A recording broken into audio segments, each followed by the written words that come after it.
जय जगन्नाथ बंधुगण आज आम जानिबा 1 फेब्रुआरी 2025 शनिवार दिन द्वादश राशि राशिफल विषय। एही दैनिक राशिफल चंद्रंको गोचर गणना को नहीं आधारित एवं चंद्रंको गोचर गणना आम जीवन में बहुत प्रभाव पकई थाए। तो आसंतु सर्वप्रथमे जानिबा आजिर तिथि और राशि नक्षत्र विषय। आज हेउची 1 फेब्रुआरी 2025 शनिवार माघ शुक्ल पक्ष तृतीया दिवा 11 घंटा 38 मिनिट गते चतुर्थी। आज पूर्व भाद्रपद नक्षत्र रात्र 2 घंटा 33 मिनिट गते उत्तर भाद्रपद नक्षत्र। आज कुंभ चंद्र रात्र 8 घंटा 58 मिनिट गते मीन चंद्र। आजिर पर्वोत्सव शरण पंचक शेष। आजिर शुभ बेला दिवा 10 घंटा 16 मिनिट रु दिवा 1 घंटा 15 मिनिट पर्यंत। आजिर सूर्योदय प्रातः 6 घंटा 31 मिनिट। आजिर सूर्यास्त संध्या 5 घंटा 43 मिनिट। आज मिथुन और मीन राशि पुरुष एवं मीन राशि महिला मानक घात चंद्र एवं वृष सिंह और कन्या राशि घात बार। आज पोटल खाइबा निषिद्ध। तो बंधुगण आसंतु जानिबा आजिर राशिफल विषय। ता पूर्वरु आम चैनल को जो माने नुआ करी आछंती तळे थिबा लाल रंगर सब्सक्राइब बटन को दबाई आम चैनल को सब्सक्राइब करंतु और पाखरे थिबा घंटी बटन को दबाई ऑल रे सिलेक्ट करंतु काहेकि ना आमे अपलोड करिथिबा प्रत्येक वीडियो नोटिफिकेशन आपण सर्वप्रथमे पाई परिबे। तो प्रथमे जानिबा मेष राशि विषय। आपणक राशि एकादश भाव में चंद्रदेवंक गोचर आपणक परिश्रमर सुखद परिणाम प्रदान करिबा। उत्तम लाभर स्थिति लागी रही। आपणक कार्यक्षेत्र में मान सम्मान वृद्धि हेबार योग रही। नुआ व्यक्ति सहित आपण देखा साक्षात करिवे एवं आपणक सामाजिक क्षेत्रर विस्तार हेबा। पारिवारिक जीवन में परिजनक हितरे करा जाइथिबा प्रयत्न आपणको स्वर्णिम परिणाम प्रदान करिबा। धन संपत्ति रे वृद्धि घटिबा एवं पैतृक संपत्ति मिलिबार पूर्ण संभावना रही। जेकोसी वाद विवादर समाधान आपणक सपक्ष रहिबा। वैवाहिक दाम्पत्य जीवन सुखमय हेबा एवं आर्थिक स्थिति रे सुधार आसिबा। व्यर्थ खर्च कारणरू आर्थिक संतुलन खराब होई पारे। कार्यक्षेत्र रे नुआ योजना लागू करिबा पई उत्तम समय एवं योजनाबद्ध भाव रे करा जाइथिबा कार्य आपणको उत्तम परिणाम प्रदान करिबा। किंतु स्वास्थ्य अवस्थार विशेष ध्यान रखंतु। अनिद्रा तथा मानसिक चिंतारू आपण दूरे रुहंतु। आज आपण ओं नमः शिवाय मंत्र जप करंतु शुभफल पाइबे। वृष राशि आपणक राशि स्थान दशम भाव में चंद्रदेवंक गोचर वाणिज्य व्यवसाय क्षेत्र में प्रगति प्रदान करिबा। आपण निज योजना को उत्तम रूप देवे एवं कौशल शिक्षा प्रति जड़ित व्यक्ति को सफलता मिलिबा। पारिवारिक जीवन में परिवार रे सुखद वातावरण लागी रहिबा एवं संपर्क रे सुधार आसिबा। संतान आपणक मार्गदर्शनर अनुसरण करिवे एवं आपण जीवन साथी भावना को सम्मान करिवे एवं संपर्क रे प्रेम भाव वृद्धि पाइबा। आपणक शक्ति बा धैर्यरू समस्त बाधा विघ्न रे विजय प्राप्त करिवे। विद्यार्थी छात्र छात्री माननको विशेष लाभ मिलिबा एवं आर्थिक स्थिति रे आयर नुआ स्रोतर निर्माण हेबा तथा आर्थिक स्थिति आहुरी मजबूत हेबाकु लागिबा। कार्य व्यस्तता और धाँ दौड़ा कारणरू आपण व्यस्त रहिबे किंतु लाभर स्थिति उत्तम अनुकूल रहिबा। कोनोसी विशेष विशिष्ट व्यक्ति सहित आपण देखा साक्षात करिवे जहाँ आपणको भविष्यत रे लाभ प्रदान करिबा। आपणक स्वास्थ्य अवस्था उत्तम अनुकूल रहिबा। श्वास संबंधित रोगी को विशेष लाभ मिलिबा। शारीरिक थकापन अनुभव करिवे। आज आपण शिवलिंग रे जल अर्पण करंतु शुभफल पाइबे। मिथुन राशि आपणक नवम भाव में चंद्रदेवंक गोचर आपणक पई भाग्यवर्धक रहिबा। पूर्वरु करा जाइथिबा निवेशरू आपण उत्तम लाभ पाई परिबे। व्यापार वाणिज्य रे स्थायित्व आसिबा। रोजगार क्षेत्र रे देखा देउथुवा समस्यार समाधान हेबा एवं पारिवारिक जीवन रे ପିତାଙ୍କ ସ୍ନେହ ତଥା ଆଶୀର୍ବାଦ ପ୍ରାପ୍ତ କରିବେ। କିନ୍ତୁ ଶ୍ୱଶୁର ଘର ପକ୍ଷରୁ ସମ୍ପର୍କରେ କିଛି କଠୋରତା ଆସିବାର ସଂକେତ ରହିଛି। ଜୀବନସାଥୀଙ୍କ ସହଯୋଗ ଲାଗି ରହିବ, କିନ୍ତୁ ଜୀବନସାଥୀଙ୍କ ସ୍ୱାସ୍ଥ୍ୟ ସମସ୍ୟାର ବିଶେଷ ଧ୍ୟାନ ରଖନ୍ତୁ। ପରିବାରର ଛୋଟ ସଦସ୍ୟଙ୍କ ସହିତ ଉତ୍ତମ ସମୟ ବ୍ୟତୀତ କରିବେ ଏବଂ ମାନସିକ ଶାନ୍ତି ମିଳିବ। କିନ୍ତୁ ପ୍ରେମ ସମ୍ବନ୍ଧରେ ସାବଧାନ ରହିବା ଉଚିତ। ଆର୍ଥିକ ସ୍ଥିତିରେ ଆକସ୍ମିକ ଧନଲାଭର ଯୋଗ ରହିଛି। ଆୟର ନୂଆ ସ୍ରୋତର ନିର୍ମାଣ ହେବ ଏବଂ ଆପଣଙ୍କୁ କୌଣସି ଅପରିଚିତ ବ୍ୟକ୍ତିଙ୍କ ଠାରୁ ସାହାଯ୍ୟ ମିଳିବାର ପ୍ରବଳ ଯୋଗ ରହିଛି ତଥା ଭାଗ୍ୟ ଆପଣଙ୍କ ସପକ୍ଷରେ ରହିବ। ପେଟ ସମ୍ବନ୍ଧିତ ସ୍ୱାସ୍ଥ୍ୟ ସମସ୍ୟା ଆପଣଙ୍କୁ ହଇରାଣ କରିବ, ସେଥିପାଇଁ ଖାଦ୍ୟପେୟ ପ୍ରତି ବିଶେଷ ସାବଧାନ ରୁହନ୍ତୁ। ଆଜି ଆପଣ ଭଗବାନ ବିଷ୍ଣୁଙ୍କୁ ତୁଳସୀ ଅର୍ପଣ କରନ୍ତୁ, ଶୁଭ ଫଳ ପାଇବେ। କର୍କଟ ରାଶି, ଆପଣଙ୍କ ଅଷ୍ଟମ ଭାବରେ ଚନ୍ଦ୍ରଦେବଙ୍କ ଗୋଚର ଆପଣଙ୍କୁ ମାନସିକ ଚିନ୍ତିତ କରିବ। କୌଣସି ନିଜ ଲୋକ ହିଁ ଆପଣଙ୍କ କ୍ଷତି କରିବେ, କିନ୍ତୁ ନିଜର ଗୋପନୀୟ ତଥ୍ୟ ଓ କାଗଜପତ୍ର ଦାୟିତ୍ୱ ସହକାରେ ରଖନ୍ତୁ। ବାଣିଜ୍ୟ ବ୍ୟବସାୟରେ ଧନ ପ୍ରାପ୍ତିରେ ବିଳମ୍ବ ଘଟିବ। ପାରିବାରିକ ଜୀବନରେ ଜୀବନସାଥୀଙ୍କ ସ୍ୱାସ୍ଥ୍ୟ ସମ୍ବନ୍ଧିତ କିଛି ସମସ୍ୟା ଦେଖାଦେଇପାରେ। ମାତାପିତାଙ୍କ ପକ୍ଷରୁ ପୂର୍ଣ୍ଣ ସହଯୋଗ ପ୍ରାପ୍ତି ହେବ। ପରିବାର ଦ୍ୱାରା କରାଯାଉଥିବା କିଛି ଅନାବଶ୍ୟକ ବ୍ୟୟ ଆପଣଙ୍କୁ ଚିନ୍ତିତ କରିବ। ଭାଇ ଭଉଣୀଙ୍କ ସମ୍ବନ୍ଧରେ ସୁଧାର ଆସିବ ଏବଂ କୌଣସି ପରିଚିତ ବ୍ୟକ୍ତିଙ୍କ ସମ୍ବନ୍ଧିତ କୌଣସି ଅପ୍ରିୟ ସମାଚାର ଆପଣଙ୍କୁ ବ୍ୟଥିତ କରିବ। ପ୍ରେମ କ୍ଷେତ୍ରରେ ସମୟ ବିଶେଷ ସହାୟକ ରହିବ ନାହିଁ, ସେଥିପାଇଁ ବାଣୀରେ ସଂଯମତା ରକ୍ଷା କରନ୍ତୁ। ଆର୍ଥିକ ସ୍ଥିତିରେ ଧନଲାଭର ସ୍ଥିତି ସାମାନ୍ୟ ରହିବ ଏବଂ ଆୟ ବ୍ୟୟର ସନ୍ତୁଳନ ରଖିବା କଠିନ ହେବ। ବିଦ୍ୟାର୍ଥୀ ଛାତ୍ରଛାତ୍ରୀମାନଙ୍କୁ ଏକାଗ୍ରତା ବଜାୟ ରଖିବାରେ ବାଧାବିଘ୍ନର ସମ୍ମୁଖୀନ କରିବାକୁ ପଡ଼ିବ। ସ୍ୱାସ୍ଥ୍ୟାବସ୍ଥା ମଧ୍ୟମ ଧରଣର ରହିବ ଏବଂ ଉଦର ସମ୍ବନ୍ଧିତ ସମସ୍ୟା ଆପଣଙ୍କୁ ହଇରାଣ କରିବ।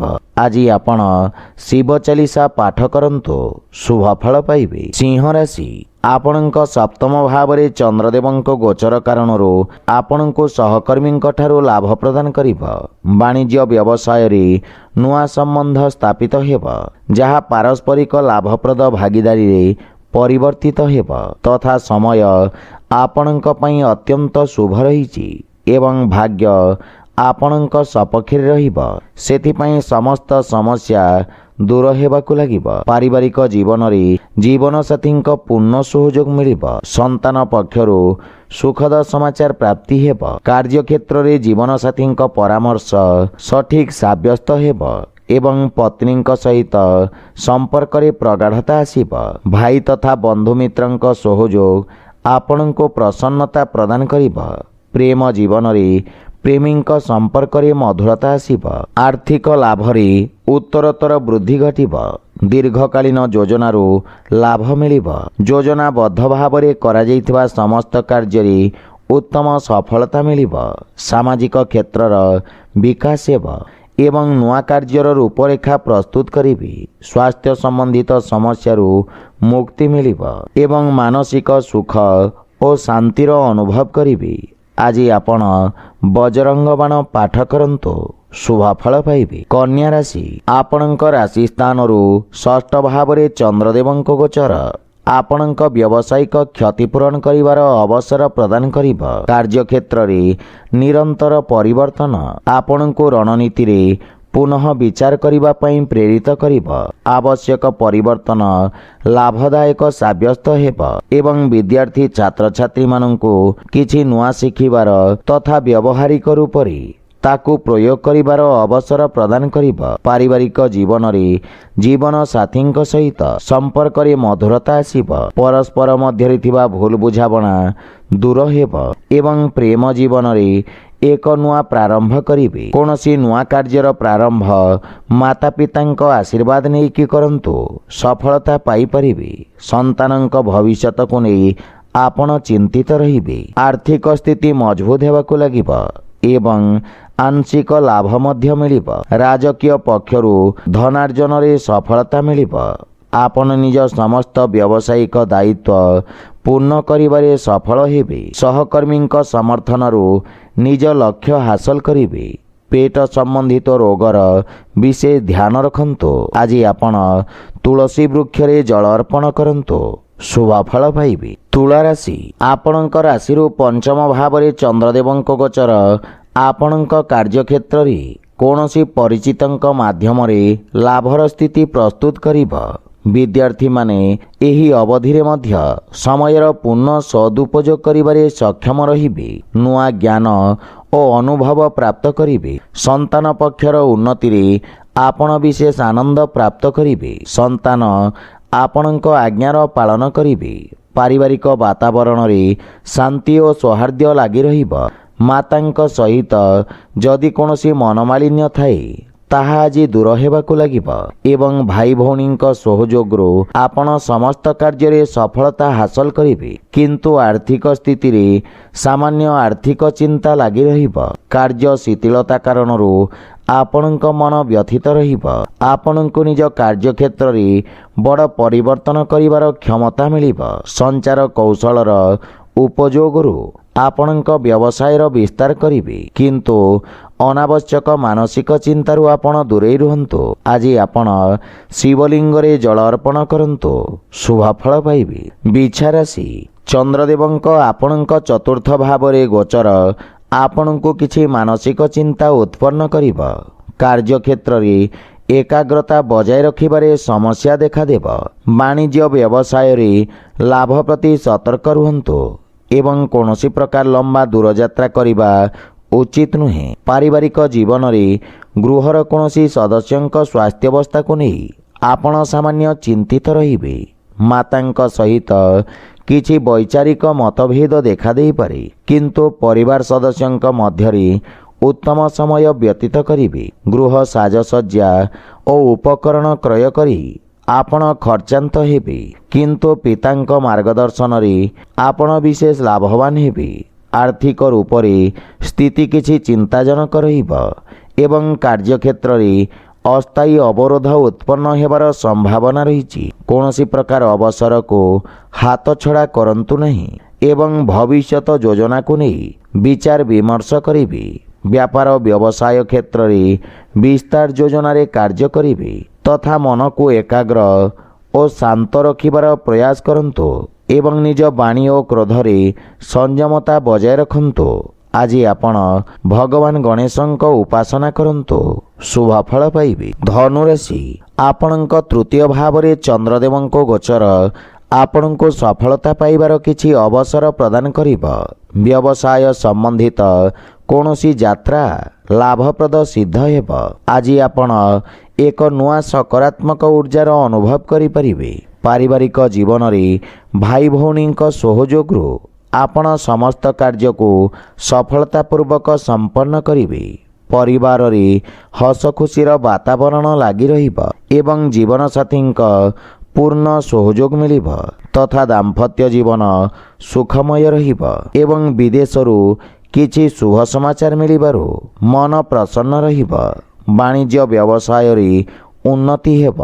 आर्थिक स्थिति क्षेत्र रे उन्नति हेब, किंतु पारिवारिक खर्च रे वृद्धि मानसिक चिंतार कारण होई पारि। धार्मिक आध्यात्मिक पूजा पाठ प्रति आपणक अधिक रुचि बढ़िब।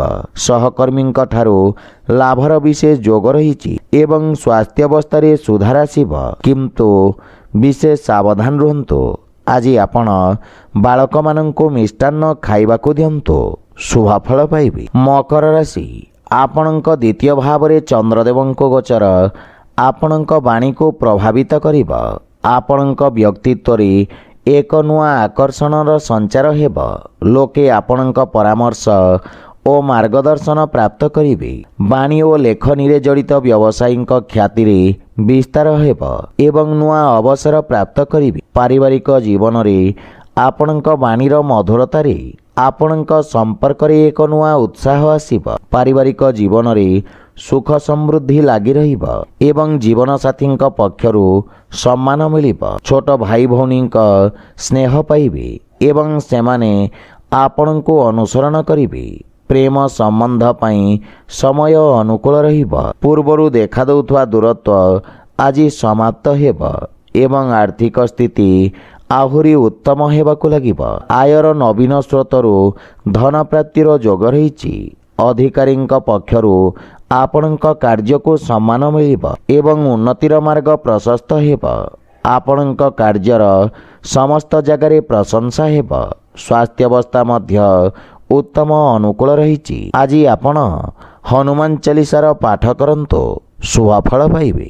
କୁମ୍ଭ ରାଶି, ଏକ କଠିନ ସପ୍ତାହ ପରେ ଆପଣଙ୍କ ରାଶି ସ୍ଥାନରେ ଚନ୍ଦ୍ରଦେବଙ୍କ ଗୋଚର। ଆପଣଙ୍କ ବ୍ୟକ୍ତିତ୍ୱରେ ସଂଯମ ତଥା ଧୈର୍ଯ୍ୟ ଭଳି ଗୁଣର ସମାବେଶ ହେବ। ଆପଣଙ୍କ ବଢ଼ିଥିବା ଆତ୍ମବିଶ୍ୱାସ ଆପଣଙ୍କୁ ଭବିଷ୍ୟତର କଠିନ ପରିସ୍ଥିତିରେ ଲଢ଼ିବାର କ୍ଷମତା ପ୍ରଦାନ କରିବ। ପାରିବାରିକ ଜୀବନରେ ଆପଣଙ୍କ ବନ୍ଧୁମିତ୍ର ଆପଣଙ୍କ ପାଇଁ ସହାୟକ ହେବେ। ବିଦେଶରୁ ସୁଖଦ ସମାଚାର ମିଳିବ ଏବଂ କାର୍ଯ୍ୟକ୍ଷେତ୍ରରେ ଜୀବନସାଥୀଙ୍କ ପରାମର୍ଶ ସହାୟକ ସାବ୍ୟସ୍ତ ହେବ। ଜୀବନସାଥୀଙ୍କ ସହିତ ସମ୍ପର୍କରେ ପ୍ରଗାଢ଼ତା ଆସିବ। ଭାଇ ତଥା ବନ୍ଧୁମିତ୍ରଙ୍କ ସହଯୋଗ ଆପଣଙ୍କ ମନରେ ପ୍ରସନ୍ନତା ତଥା ଆତ୍ମବିଶ୍ୱାସରେ ବୃଦ୍ଧି କରିବ। ବିବାହ ଯୋଗ୍ୟ ବ୍ୟକ୍ତିଙ୍କ ପାଇଁ କିଛି ଉତ୍ତମ ପ୍ରସ୍ତାବ ଆସିବାର ସମ୍ଭାବନା ରହିଛି। ପ୍ରେମ ଜୀବନରେ ମଧୁରତାର ଭାବ ରହିବ ଏବଂ ଆର୍ଥିକ ସ୍ଥିତିରେ ଆର୍ଥିକ ପକ୍ଷ ମଜବୁତ ରହିଛି, କିନ୍ତୁ ଅନାବଶ୍ୟକ ଖର୍ଚ୍ଚରେ ନିୟନ୍ତ୍ରଣ ବଜାୟ ରଖନ୍ତୁ। ଆପଣଙ୍କ ଜୀବନରେ ହେଉଥିବା ସମସ୍ତ ପରିବର୍ତ୍ତନ ଆପଣଙ୍କୁ ସକାରାତ୍ମକ ପରିଣାମ ପ୍ରଦାନ କରିବ। ବିଶେଷ ରୂପରେ କଳା, ସଙ୍ଗୀତ ଓ ସାହିତ୍ୟ କ୍ଷେତ୍ରରେ ଜଡ଼ିତ ବ୍ୟକ୍ତି ପ୍ରସିଦ୍ଧି ଅର୍ଜନ କରିବେ। ସ୍ୱାସ୍ଥ୍ୟାବସ୍ଥା ମଧ୍ୟମ ରହିବ, କିନ୍ତୁ ଦିନଚର୍ଯ୍ୟାକୁ ଆପଣ ବ୍ୟବସ୍ଥିତ ରଖନ୍ତୁ। ଆଜି ଆପଣ ବଜରଙ୍ଗ ବାଣ ପାଠ କରନ୍ତୁ, ଶୁଭଫଳ ପାଇବେ। ମୀନ ରାଶି, ଆପଣଙ୍କ ରାଶିରୁ ଦ୍ୱାଦଶ ଭାବରେ ଚନ୍ଦ୍ରଦେବଙ୍କ ଗୋଚର କାରଣରୁ ଆପଣଙ୍କୁ କିଛି ଅପ୍ରତ୍ୟାଶିତ କ୍ଷତିର ସମ୍ମୁଖୀନ କରିବାକୁ ପଡ଼ିବ। ବିଦ୍ୟାର୍ଥୀମାନଙ୍କୁ ନିଜ ଲକ୍ଷ୍ୟ ପ୍ରାପ୍ତ କରିବା ପାଇଁ ଅଧିକ ପରିଶ୍ରମ କରିବାକୁ ପଡ଼ିବ। ଚାକିରି ଓ ବ୍ୟବସାୟ କ୍ଷେତ୍ରରେ କିଛି ଅନାବଶ୍ୟକ ବ୍ୟବଧାନ ଉତ୍ପନ୍ନ ହେବାର ସମ୍ଭାବନା ରହିଛି। ପାରିବାରିକ ଜୀବନରେ କୌଣସି ପ୍ରକାର ସମସ୍ୟାର ସ୍ଥିତି ପରିବାରରେ ଚର୍ଚ୍ଚା କରିବାରୁ ଲାଭ ମିଳିବ। ପାରିବାରିକ ସହଯୋଗରୁ ସମସ୍ତ ପ୍ରକାର ସମସ୍ୟାରୁ ମୁକ୍ତି ମିଳିବ।